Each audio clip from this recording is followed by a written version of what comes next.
Quisiera decirles en primera instancia que mucho de lo que les voy a presentar pues es producto de lo que he estado trabajando durante estos tiempos de pandemia. Me ha tocado conducir varias experiencias de formación de profesores, tanto en el confinamiento como en una serie de talleres que nos solicitaron a mis colegas del grupo Guidet y a una servidora. Y la mayoría de los ejemplos que les quiero compartir, pues proceden de ese tipo de trabajos, tanto de investigación como de intervención. Primero, bueno, sí, quisiera en una primera parte decir por qué es importante el tema de la narrativa, cuál es su sentido educativo, en qué momento se empieza a trabajar en el campo de la educación y sobre todo se descubre, se le da énfasis en su potencial como recurso para la formación de los profesores. Todos sabemos que el tema de la narrativa pues es central en la formación de una persona, tanto en los contextos formales como en los informales. Primero tenemos que reconocer que es nuestra forma más ancestral de acercarnos al conocimiento. De hecho, la palabra narrare en su etimología proviene de lo que es el vocablo de conocer, ¿verdad? Y podríamos decir que el relato oral, pues procede, claro, por supuesto, a nuestras culturas alfabetizadas y es la forma en que se puede preservar el patrimonio cultural e histórico de las comunidades. Y de esta manera, pues durante muchos siglos, esto es lo que permitió tanto la socialización como la identidad colectiva, como la memoria de los pueblos. Entonces, hablar de la narrativa en ese sentido tan amplio es muy importante, pero también tenemos que reconocer, y esto ya nos acerca a estudios que tienen un carácter pues más científico, más psicológico, que la narrativa genera una forma de pensar y construir la realidad, que por un lado es una empresa personal, porque claro, nosotros narramos los acontecimientos, les damos un significado, los interpretamos en función de nuestros procesos subjetivos, pero también y al mismo tiempo es una empresa colectiva, social e histórica, porque nuestros referentes para reconstruir o co-construir esa realidad pues siempre van a ser esa cultura, ese momento histórico donde nos ha tocado vivir, esas situaciones que provienen de la interacción con los demás. Algunos autores pues han estudiado ya lo que es el correlato de lo que es el pensamiento narrativo.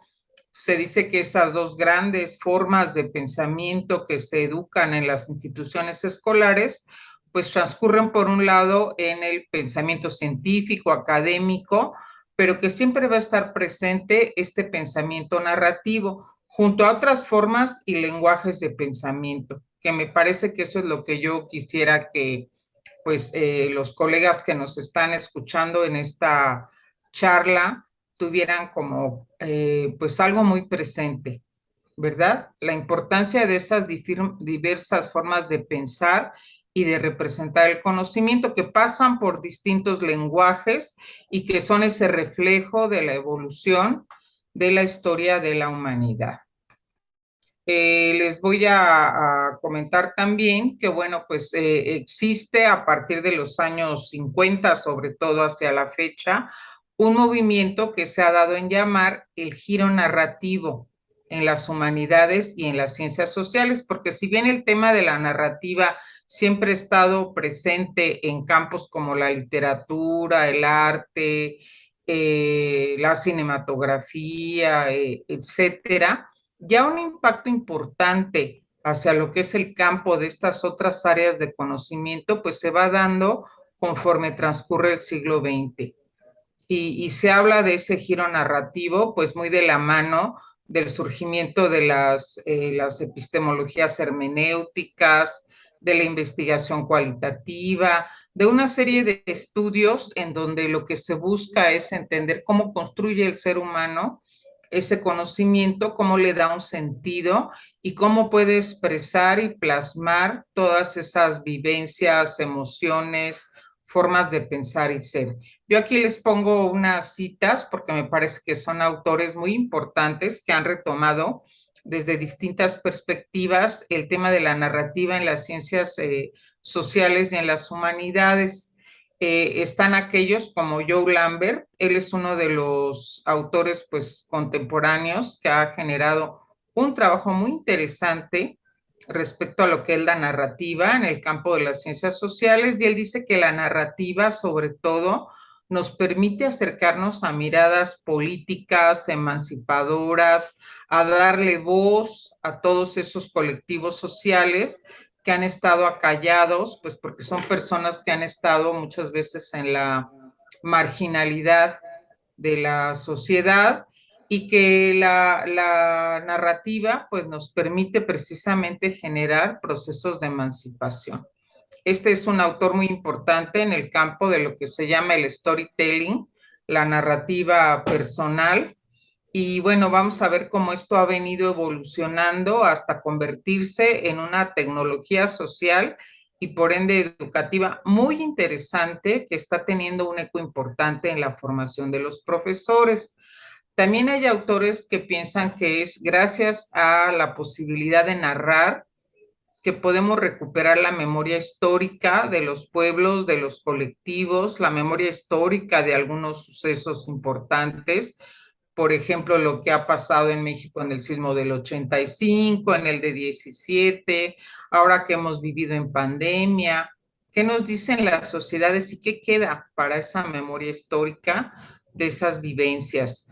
También vamos a ver que la narrativa pues ha dado la pauta para estudios muy importantes acerca de la identidad, entendida la identidad en esa doble cualidad, lo personal y lo social, lo subjetivo y lo intersubjetivo. Ustedes saben que hoy en día, pues el tema de la identidad, que también en sí mismo es un mundo de teorizaciones y de investigación, pues es un tema sumamente importante, y una de las hipótesis que se defiende, pues es que todos y cada uno de nosotros, pues vamos generando una diversidad de identidades a lo largo de nuestro desarrollo humano, que las identidades finalmente son algo muy dúctil, es algo que se transforma, no son identidades esencialistas, sino también son muy dinámicas, y ahí se da el interjuego de la persona en su proceso de construcción, pues en relación a ese contexto en donde se desenvuelve.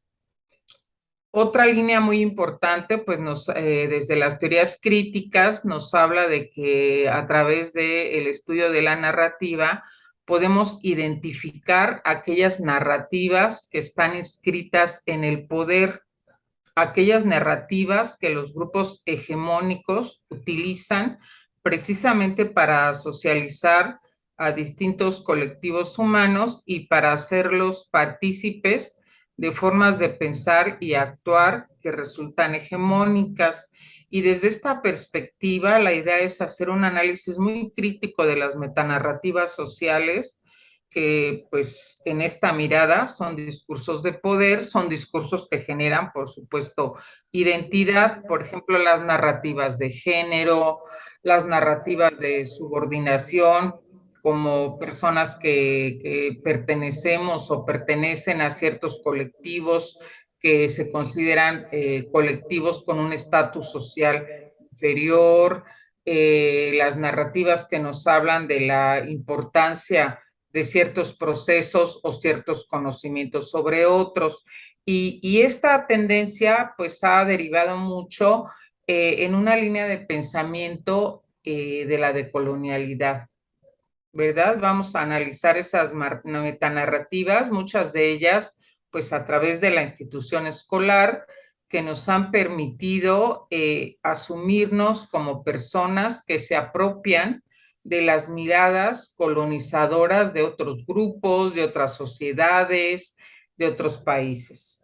Y bueno, finalmente también hay una beta no solo psicológica, en un principio muy psicológica, pero creo que también en un ámbito muy social en términos generales, que es el estudio del yo, porque realmente el poder hablar de uno mismo, el poder plasmar las vivencias que uno ha tenido, las emociones, esa construcción subjetiva de la persona, pues pasa por el tema de la narrativa. Incluso les diré, tal vez ustedes lo saben, existe una tendencia sumamente interesante, aunque de esa no hablaremos en esta charla, que se llama la terapia narrativa.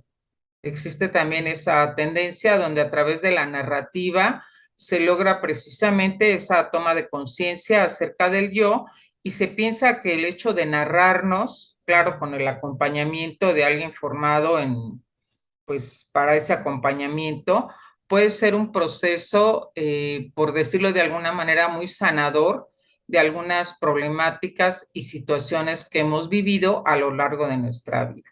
Entonces, fíjense ustedes, de alguna manera, mi idea en esto era que vean ustedes el impacto desde distintas miradas sociales, políticas, históricas, críticas, subjetivas, sobre el tema de la narrativa. Por eso es que algunos autores dicen que estamos en la época del giro narrativo y por supuesto que de mano de este giro narrativo pues han surgido toda una serie de métodos y de formas de acercarse tanto a estudiar como a intervenir en diferentes campos de conocimiento en estos temas de narrativa y han impulsado mucho la investigación cualitativa. Y mi interés es hablar un poco más, por supuesto, porque es el tema que nos convoca hoy, de lo que es el tema de la narrativa en el campo de la educación y en el campo de la formación docente.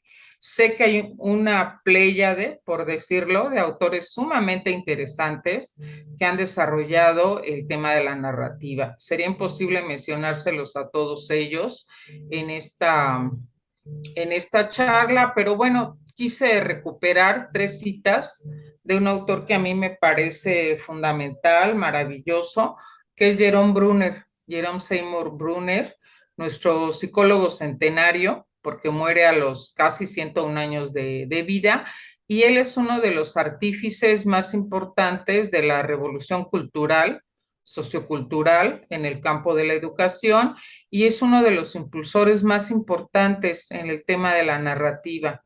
De hecho, él es el que a lo largo de varias décadas hace una serie de estudios y de teorizaciones acerca de lo que es el pensamiento narrativo, cómo se conforma el pensamiento narrativo, cuáles son los principios que lo rigen, por qué tiene un componente subjetivo y un componente intersubjetivo, por qué no podemos desprender la narrativa de una interpretación cultural, cuáles son los principios universales que rigen el pensamiento narrativo, cómo se contrasta con el pensamiento científico canónico, etcétera. Pero bueno, yo les quise recuperar estas tres citas que me parece que las vamos a poder ver muy ejemplificadas en lo que es la narrativa en el ámbito de la formación docente. Fíjense esta cita, la narrativa es la puerta de la cultura y una ventana psicológica a nuestro mundo interior. Tenemos identidad porque podemos fabricar historias sobre nosotros mismos. ¿Verdad? Brunner decía que es muy importante esa capacidad que vamos desarrollando como seres humanos de narrarnos a nosotros mismos. Si no, no podríamos construir eso que llamamos identidad. Piensen ustedes cuando alguien les pregunta quién eres tú, a qué te dedicas, cómo ha sido tu vida, cuéntame más acerca de ti, pues siempre es una empresa narrativa, siempre estamos hablando de nosotros en ese tono de contar esa historia, que es una historia siempre muy dinámica, que puede ser una historia muy cambiante acerca de nosotros mismos. De tal manera que Brunner dice que la narrativa se encuentra en todos nuestros espacios de vida y que el pensamiento narrativo, pues es ese pensamiento que además ha ido evolucionando, por supuesto, a lo largo de la historia en distintas culturas, que nos permite vehicular nuestras creencias, nuestros valores, nuestras emociones, todo ese sentido cultural de la vida. A través de la narrativa es que también vehiculamos esa construcción, por ejemplo, del género que hacemos, etcétera. O sea, la narrativa se encuentra en lo cotidiano y muchos de los aprendizajes más significativos que logramos pasan por el tema de la narrativa. Vamos a ver la importancia que esto tiene, ¿verdad? Y vamos a encontrar, por consiguiente, que eso creo que ya es el tema que podría ser de más interés para ustedes, que la narrativa, por consiguiente, puede ser un dispositivo pedagógico. De hecho, ya en los años 90 se empieza a ver la importancia del pensamiento narrativo de los profesores y la importancia que esto tiene en la formación docente. Me parece que es muy importante el trabajo que hacen investigadores como Lee Schulman cuando emprenden un proyecto muy grande para poder entender lo que es la práctica docente, poder pensar cómo evaluar la tarea docente, definir qué es lo más valioso del proceso formativo y de la práctica profesional de un docente. Y él lo que empieza a cuestionar, pues, es que se quiera valorar la docencia a través de medidas como qué tantos conocimientos tiene el profesor de las teorías educativas o qué tanto sabe de pedagogía, etcétera. Piensa que eso es importante, pero que lo que tenemos que saber es más bien dónde está esa filosofía docente, cuál es su historia intelectual como persona que se dedica al campo de la docencia, cuáles son los incidentes que vive, cuáles son las prácticas educativas que le han resultado más valiosas, qué creencias tiene acerca de la educación, de los alumnos que educa, etcétera. Y este es uno de los primeros autores que piensa que habría que acercarse a la formación o a la evaluación de los profesores, recuperando entrevistas sobre sus historias de vida y trabajando con portafolios reflexivos. Entonces ya viene ahí un acercamiento muy importante a la narrativa que después se va a desarrollar en toda una serie de métodos biográfico-narrativos para estudiar la tarea docente. Ya se piensa también que la labor de la docencia, pues no es genérica, intercambiable, ¿verdad? Por decirlo de alguna manera, eso lo sabemos hoy en día, sino es plenamente contextual, responde a un contexto, a una población, a un reto, a un momento determinado, a un campo de conocimiento, a una serie de condiciones, y eso solo podemos captarlo a través de recuperar esas situaciones de vida o ese conocimiento en acción de parte de los profesores. Y es ahí donde se empieza a hablar de que la narrativa es un dispositivo pedagógico. Yo les pongo aquí dos citas muy breves, una de la doctora Liliana Sanjurjo, que tiene un texto magnífico de dispositivos pedagógicos para la formación docente. Habla de varios de ellos, entre ellos el tema de la narrativa, pero bueno, hay otros más, y dice que finalmente un dispositivo va a ser ese instrumento que nos permite resolver problemas en contextos específicos y que termina siendo pues tanto un conjunto de estrategias y de artificios que nos permiten analizar situaciones, esas situaciones específicas, pero plantear alternativas de acción. Eso lo vamos a ver más adelante, cómo es muy importante que la narrativa no sea nada más el anecdotario. Te cuento mis anécdotas, no, sino a partir de contar una historia que tenga un sentido, hacer una reflexión a fondo sobre la misma y con eso replantear pues precisamente esas rutas para la acción y la transformación de lo que se ha logrado problematizar. Y bueno, pues finalmente son instrumentos mediadores que los profesores podemos utilizar al mismo tiempo para trabajar con nuestros estudiantes y en ellos mismos ir generando esos procesos de reflexión y aprendizaje. A mí lo que se me hace más interesante es que si como profesores nos apropiamos de una serie de dispositivos narrativos y los hemos podido experienciar y entender el valor que tienen, los podemos también trabajar con nuestros estudiantes y en ese mismo sentido, pues permitir que ellos se vayan volviendo personas tanto más reflexivas como logren una mayor comprensión de los procesos en los que se encuentran inmersos, ¿verdad? Y bueno, con estas ideas paso a comentarles que ya en el plano más concreto, más pedagógico, más aterrizado, que sé que es lo que a uno le interesa como profesor, pues hay toda una serie de dispositivos pedagógicos que caerían en el ámbito del pensamiento narrativo. Yo les pongo aquí algunos, sé que todos los que les pongo sí son, pero a lo mejor hay muchos otros más, pero probablemente estos que les menciono son porque son el tipo de dispositivos pedagógicos narrativos que por lo menos con mi grupo de investigación los hemos estado trabajando tanto en proyectos de formación docente como en formación de estudiantes, algunos estudiantes pues niños, jovencitos, adolescentes, otros ya incluso con estudiantes de posgrado y me parece importante mencionarlos porque todos ellos los podemos trabajar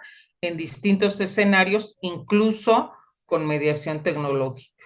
Sé que un reto importante que hemos vivido ahora en la pandemia, pues ha sido eh, hacer vital ese espacio, ese ciberespacio, esas prácticas de nosotros como internautas y dotarlas de sentido, porque para muchos docentes fue difícil romper la idea de que en el ciberespacio solo puedo dar una clase magistral y mandar exámenes o cuestionarios o actividades a resolver.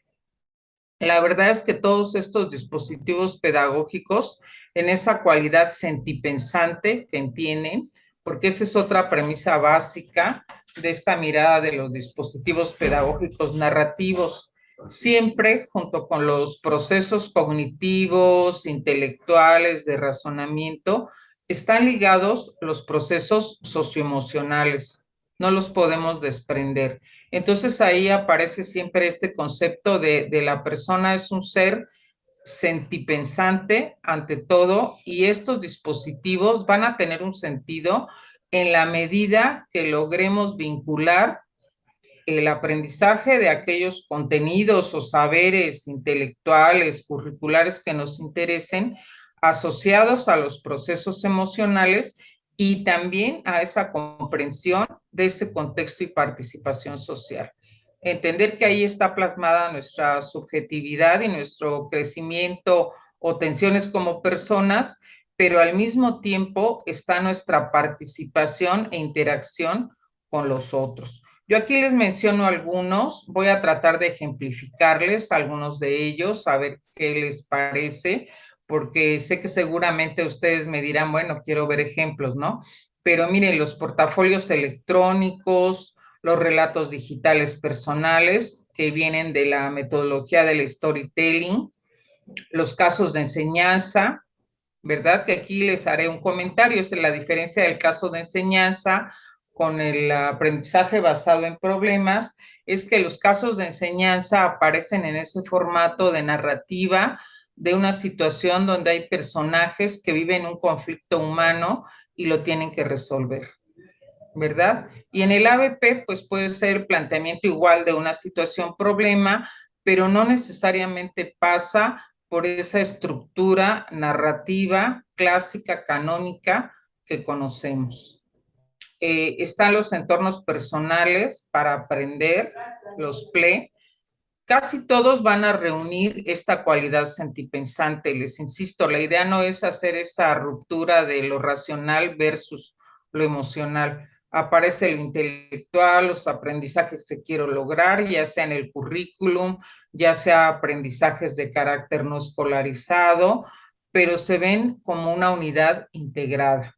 Creo que eso es algo interesante hoy en día que tenemos el reto de proyectos curriculares en los que se nos pide integrar la formación de esos aspectos socioemocionales y sé que para muchos de nosotros esa es la gran duda, cómo los integro y además cómo los integro sin pensar que manejo lo socioemocional como si fuera un terapeuta, un psiquiatra, un psicólogo, sino los integro como parte de un saber que tiene una unidad sentipensante, ¿verdad? Reitero esta palabra que es un concepto muy bonito de Orlando Falsborda, si ustedes lo recuerdan. Las autobiografías, historias de vida, que en este esquema se los puse en la parte central, porque es precisamente en el estudio de la docencia mediante autobiografías e historias de vida que despega, por decirlo de alguna manera, el tema de las narrativas y de los métodos biográfico-narrativos en el campo de la educación y muy vinculados al tema de la docencia. Si a ustedes les interesara profundizar en este tema, al autor que les sugiero muchísimo, que tiene varios trabajos en ese sentido, me gustan mucho, incluso un estado de la cuestión en América Latina, es Bolívar, Antonio Bolívar. Él tiene trabajos muy interesantes donde nos habla cómo se fue desarrollando el enfoque biográfico narrativo y cómo desde su perspectiva, pues es un campo de estudio ya en sí mismo. Ha evolucionado tanto que no solo son técnicas o no solo es un método aislado, sino toda una línea de pensamiento y trabajo para entender a los actores de la educación. Vamos a encontrar también, porque a eso les quiero poner algunos ejemplos, trabajos donde nos acercamos a una comunidad educativa para entender desde lo que esas comunidades nos narran, cuál es su condición de vida, cuál es su situación, cuáles son aquellas decisiones que quieren tomar para generar una transformación y una mejora de lo que están viviendo. Y ahí les menciono pues las estrategias de fotovoz o fotografía participativa y la posibilidad de generar proyectos que conduzcan a la memoria de un colectivo. Están también la narrativa transmedia. Hoy en día podemos narrar no solo la narrativa oral o no solo la narrativa escrita con una serie de cánones literarios, pero ustedes saben que hoy en día la narrativa puede traspasar distintos medios. Y me parece que este es un recurso sumamente interesante cuando lo podemos vehicular, sobre todo con nuestras generaciones jóvenes. Y bueno, pues otros que son recursos un poco más lúdicos, muy didácticos, como sería trabajar la narrativa a través del cómic pedagógico o trabajarla a través de los juegos de rol, de los videojuegos, que mucho de su éxito ya en estudios que se han hecho a través de este tipo de recursos que pueden ser tanto recreativos como educativos, ¿verdad? Se ha encontrado que la seducción de los mismos consiste mucho en esa narrativa que le subyace y en la posibilidad de inmersión de los participantes en esas narrativas y en la reconstrucción continua de las historias. No sé si ustedes han tenido esa experiencia de participar en juegos de rol o ser de los famosos roleros. Hoy en día existe incluso una academia de jóvenes universitarios vinculados con juegos de rol que tanto se dedican a pues desarrollar juego de rol como a realizar investigación social y educativa acerca de los mismos.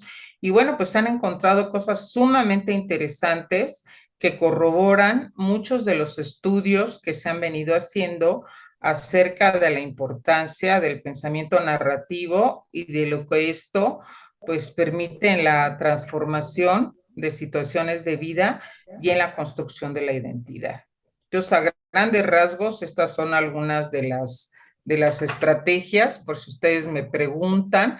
Cada una de ellas tiene un sentido particular, cada una de ellas tiene una forma específica de trabajarse y cada una de ellas, claro, un buen docente pues tiene que pensar con pertinencia, de qué manera, con qué contenidos, en qué contexto la puede utilizar. Yo le preguntaría a la amable audiencia cuáles de estas estrategias conoce, cuáles ha utilizado en su experiencia educativa, si ustedes han desarrollado materiales o situaciones didácticas utilizando cualquiera de ellos y qué tanta conciencia han tenido de que lo que está ahí detrás, pues es la posibilidad de generar una narración. Y eso que les aporta al aprendizaje o al bienestar o a la motivación de sus alumnos. ¿Verdad? Eso creo que sería algo importante a preguntar. Y bueno, No sé, me gustaría ponerles algunos ejemplos de estas posibilidades de narrativa. Fíjense que les comentaba ahora en pandemia, a mí y a mi grupo nos pidieron varias actividades de formación de profesores, pero les diré que en inicio la petición era casi siempre la misma. Por favor, vengan y denle a los maestros una capacitación en tecnologías para que puedan trabajar en ambiente virtual. Y nosotros decíamos, bueno, sí, con mucho gusto, pero la lógica de esa capacitación no va a ser el taller de Zoom, el taller de Edmodo, el uso de X o Y aplicación, sino la lógica va a ser siempre poder identificar alguna necesidad, contextualizar el escenario docente donde están los profesores y desde esa perspectiva ir integrando aquellas tecnologías que permitan a los docentes pues acercarse a sus comunidades educativas y tomar las mejores decisiones posibles. Todo lo que les voy a presentar se desarrolló siempre en entorno virtual. Ese fue el gran reto. Nunca hubo presencialidad, nunca estuvimos cara a cara con los profesores, siempre estuvimos en sitios como este, como Zoom, como Teams, enviándonos mensajes por WhatsApp, ¿verdad? Utilizando otra plataforma que a mí me gusta mucho para compartir materiales, contenidos, mensajería, chat, que es la de Edmodo, o las tecnologías que los maestros tenían a su disposición, que como ustedes saben, ese fue un gran reto en pandemia, primero porque el 43% de la población mexicana, ya se sabía desde antes, no tiene tecnologías en su hogar, no accede a la red, ¿verdad? Muchos incluso no tenían la posibilidad pues, conectarse a medios como el radio, la televisión, y eso era un reto enorme para los profesores. Los docentes en su mayoría, por lo menos, sí tenían acceso a un teléfono celular, bueno, regular o más o menos, y tenía la posibilidad de contactarse con todos nosotros en el proceso formativo, pero bueno, pues vamos a ver los retos de los maestros. Y siempre les dijimos, vamos a iniciar primero haciendo un análisis comprensivo del contexto educativo donde ustedes están, que me parece que es el primer punto en todo proceso de formación docente, porque un error habitual que se repite y se repite en la formación docente es organizar propuestas de formación docente genéricas, donde ya alguien de arriba a abajo decidió qué se le da al profesor, a veces sin conocer las condiciones, lo que el profesor vive, si tiene o no tiene acceso, qué conocimiento previo tiene, etcétera. Esa fue una de las cosas de las que más se quejaron los maestros de ciertos contextos con el modelo de Aprende en Casa. Ustedes lo van a ver.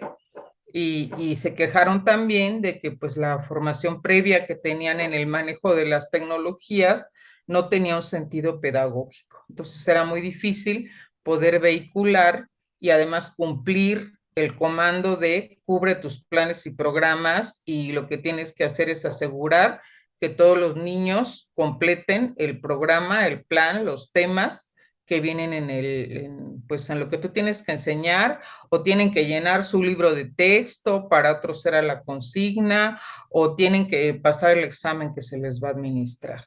Entonces, vamos a ver un primer producto. Este fue un proyecto que se hizo con docentes del estado de Oaxaca. Ahí lo primero que les propusimos es hacer una reflexión y diagnóstico de la situación que ellos estaban viviendo.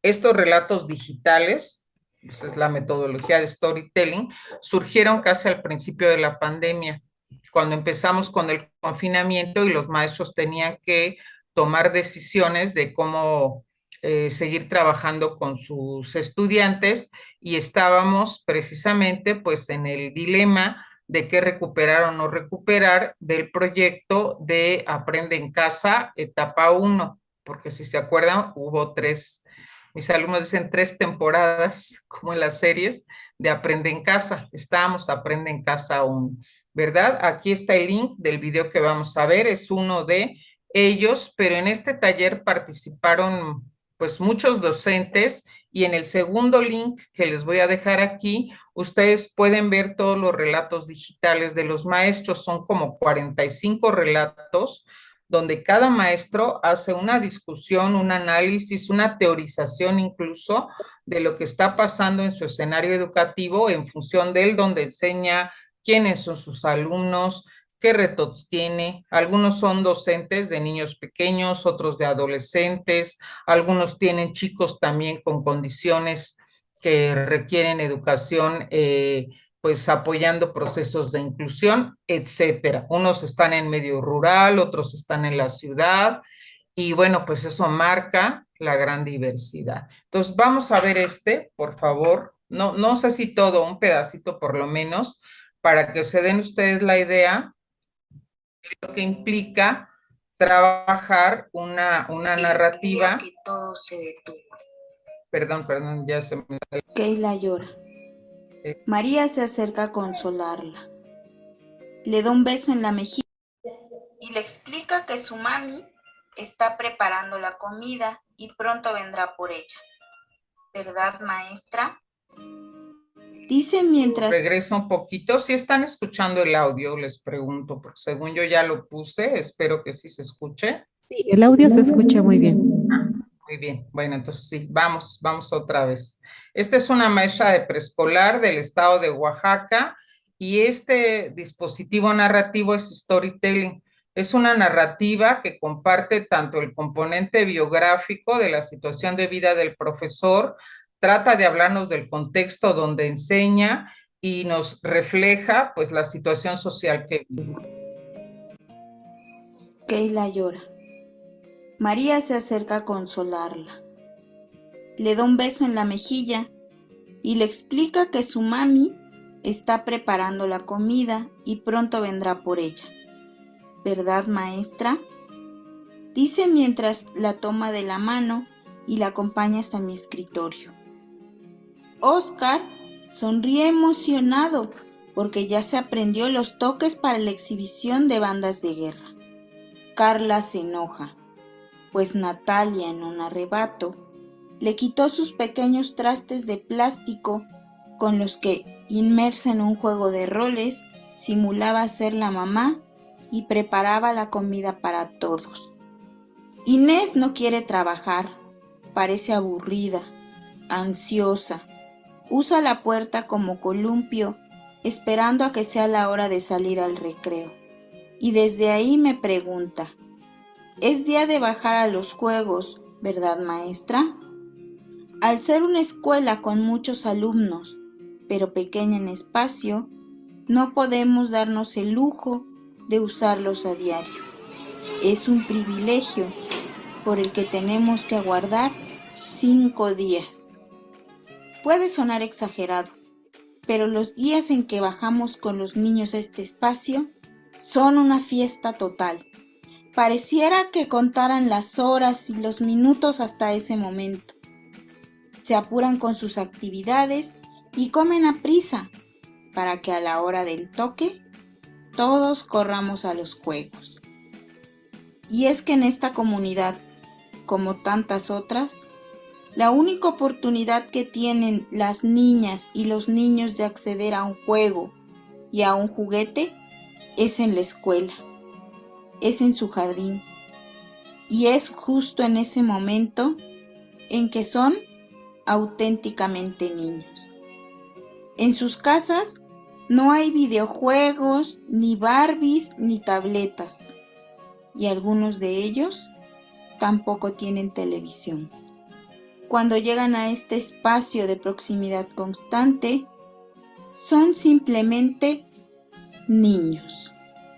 22 niños juntos, literalmente juntos, personas, niños de entre 3 y 6 años, unos al lado de otros, cerca, tocándose, abrazándose, compartiendo un bocadito de lo que les han mandado para su desayuno. En este escenario, un día de marzo recibimos la orden de abandonar los jardines. Lo conocíamos de antemano, pero nunca imaginé ni lo que implicaría ni que durara tanto tiempo. Pensé que regresaríamos a la normalidad después de las vacaciones de primavera, pero el tiempo se alargó y la pandemia COVID-19 hizo estragos. En particular me preocupaba Pedrito, un niño al que unos días antes de la contingencia sufrió un desmayo en el recreo y después de varios estudios les dieron el terrible diagnóstico, un tumor de tallo cerebral. Su mamá desesperada pide ayuda para conseguirle una silla de ruedas, pues ha perdido la capacidad de caminar y es muy difícil trasladarlo, pues siente un dolor muy fuerte cuando su mamá lo carga para llevarlo de un lado a otro, ya que tiene una herida por un procedimiento que le hicieron. Al momento no supe qué hacer, me quedé en shock. Conforme pasaron los minutos, fui pensando en la forma de poder ayudarlo. ¿Alguna asociación civil podría donarla? ¿Quizás hacer una rifa para conseguir el dinero? ¿Pedírsela a algún diputado que quisiera ganarse la simpatía de la gente? No, ninguna opción era viable, pues todos necesitaban un expediente completo que no tenía a la mano y varios días para poder determinar si podían hacerlo o no. Sentí impotencia de no tener en el momento los 3,400 pesos que costaba la silla de ruedas infantil que Pedrito tanto necesitaba. Así que organicé una cooperación con algunos compañeros maestros, amigos y familiares. Apelé a su solidaridad y esa misma tarde Pedrito tuvo su silla de ruedas. Hoy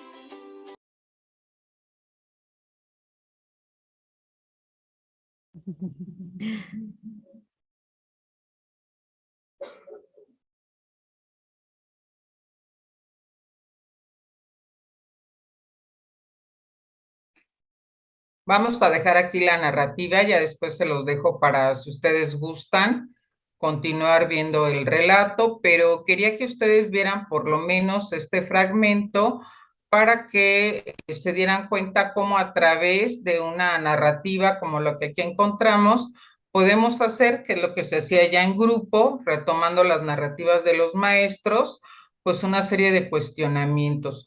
¿Cuáles son las problemáticas que se identifican en los contextos educativos? ¿Cuáles son el tipo de recursos que tienen los docentes para enfrentarlas? ¿Cuál es la viabilidad de la política educativa y de los recursos que se ofrecen para salir adelante en la contingencia? ¿Hasta dónde llega la capacidad de toma de decisiones y los apoyos con los que cuentan los docentes? ¿Qué ajustes tienen que hacer para poder salir adelante y atender las necesidades educativas que les plantean sus alumnos, entre otras cuestiones que son las que realmente nos permiten en un primer momento, pues tanto detectar las necesidades de las comunidades educativas como el que los profesores vayan generando planes y propuestas de trabajo, tanto en el nivel personal como en el nivel colaborativo, ¿verdad? En la misma dirección, otra estrategia que me parece pues muy interesante es esta, la de los proyectos Fotobús. No sé si ustedes han escuchado o han practicado las estrategias Fotobús. La fotovoz es un recurso que se deriva de la investigación acción participativa. Ahí lo que sucede es que los participantes de la comunidad podemos hacer fotos con niños, con los profesores, con adolescentes, con los padres de familia, con quien ustedes consideren que es la población meta del proyecto. Ellos toman sus fotografías y las narran en función del proyecto o consigna que queramos nosotros pues armar. En este caso, los proyectos estaban orientados a ver las condiciones de la docencia, el cambio en la identidad del profesor y los principales dilemas que tenían y cómo los lograban resolver, ¿verdad? Fíjense cómo este es también una entrada a un proceso formativo y está muy pensada en lo que son los procesos de reflexión en y sobre la docencia. Y más allá, me parece por lo que estuvimos viviendo en pandemia, no solo en función de la docencia misma, sino de la situación de vida que estuvieron, pues en ellos estuvieron inmersos los docentes. Yo pienso que antes de que tuviéramos datos ya duros como los que tenemos ahorita, que corroboran que en el caso de las mujeres la docencia en pandemia generó muchas tensiones, ya este tipo de proyectos ya nos habían dado mucha luz acerca de lo que pasaba en las comunidades educativas y de por qué la mujer pues queda en condiciones muy complejas de desventaja. Sé que el tiempo nos va a corretear y yo quisiera enseñarles muchos ejemplos de proyectos y dispositivos, pero bueno, a lo mejor algunos pequeños flashazos, como se dice, les permitirán a ustedes ver lo que puede suceder. Este fue un proyecto con profesores de Aguascalientes. El otro que les enseñé era el contexto en Oaxaca. Aguascalientes, a lo mejor en contexto social, bueno, es más elevado que lo que encontramos con los maestros de Oaxaca, pero no por eso dejamos de identificar todos los núcleos y situaciones que estaban viviendo los profesores. En el otro caso eran maestros de preescolar, primaria y secundaria, y en este caso había maestros también preescolar, primaria y de educación especial, ¿verdad? Este es uno de los proyectos. Como eran todas maestras y todas de preescolar, simplemente ustedes van viendo los núcleos de problemática que ahí se encuentran. La ruptura de lo cotidiano, la aparición de una nueva normalidad, el que se empalma la vida cotidiana con el espacio laboral, el que para las profesoras es muy difícil empezar a conciliar sus espacios laborales con sus tareas en casa. Fíjense lo que nos dice esta maestra. Soy educadora y madre de familia. Tengo 6 hijos entre los 6 meses y los 11 años. Entre las principales emociones y sensaciones que he experimentado a lo largo de la pandemia se encuentran desesperación, tristeza, enojo, incertidumbre y cansancio. ¿Verdad? El agobio para las profesoras cuidando a los hijos. Pues miren, aquí ya en este nivel social y educativo, los maestros sí tenían posibilidad de mandar WhatsApps a los padres de familia, estar apoyando con algún equipo de cómputo las tareas de sus hijos, estarlos supervisando. Miren, aquí está la maestra con sus hijos, al mismo tiempo cuida al bebé y al mismo tiempo está pendiente de su grupo clase y de las mamás con las que tiene que estar en contacto. Ya desde ahí nos dimos cuenta que era una red de apoyos entre mujeres, porque quien por lo general, no digo que no, pero por lo general apoyaba a los hijos en la escolaridad eran las mamás, eran las que hacían red de trabajo con las profesoras y bueno, pues enviaban las tareas, el WhatsApp, etcétera. Aquí está otra profesora, ella tiene ya hijos entre la pubertad y la adolescencia y la situación es similar. Fíjense, ella misma nos dice, aún siendo maestra, hay temas de otros niveles que se me complica explicarles, ¿verdad? Nadie sabemos de todo y esa idea de que cualquiera puede ser profesor, pues yo creo que esa resultó más que evidente en pandemia, que eso no es posible, ¿verdad? Y dice que todo el día se la pasa respondiendo dudas de los padres de familia. Miren, aquí está. Aquí vemos, por ejemplo, esa situación que también se empezó a ver en los niños. Los niños todo el día en pijama y haciendo tareas porque les mandaban muchas tareas. También para ellos fue un colapso de horario, rutinas, cotidianeidad. Se sentían también con todas esas emociones y sentimientos, pues encerrados, apegados a la mamá, a veces mostrando todas estas mismas emociones.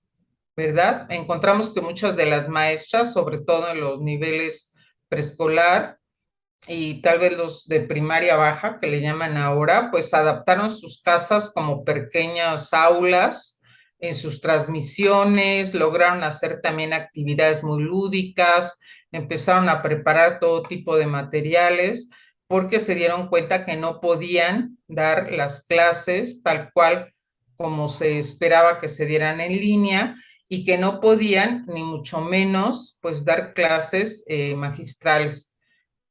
Vean esta profesora, ella incluso en algunas clases se vestía de mimo, les mandaba mensajes a los chicos, hacía una especie de performance y vean también la conciencia que van tomando las profesoras. Dice, me replanteé la forma de hacer llegar las actividades a mis alumnos y las adecué para que no generaran estrés, confusión o un gasto para los padres de familia, ¿verdad? Fíjense cómo se va tomando mucha conciencia de muchos apoyos. Otras de las imágenes de las docentes, pues nos hablan del reto de la tecnología. Sentí miedo al principio, después de 30 años de constante transformación y aprendizaje, este ha sido el reto más grande, el de las tecnologías, ¿verdad? También esta maestra dice, mi principal reto durante la pandemia ha sido responder a las nuevas demandas de la educación a distancia. Y fíjense que esto también nos dio muchas pautas para entender cómo aprende un profesor. Si ustedes recuerdan al doctor Pablo Latapí, yo tengo siempre presente uno de sus escritos que a mí pues me sigue impactando mucho, que se llamaba algo así de cómo aprende un docente, ¿verdad? Él decía que nuestro gran error en la formación docente es no entender cómo aprende un profesor. Pues creo que aquí tuvimos muchas pistas de cómo aprende un profesor, qué mediaciones necesita. Fíjense que en estos procesos varios maestros, no solo en este proyecto, en otros más, nos decían que quienes les enseñaron y quienes fueron sus maestros fueron sus hijos, sus jóvenes, sus sobrinos, ¿verdad?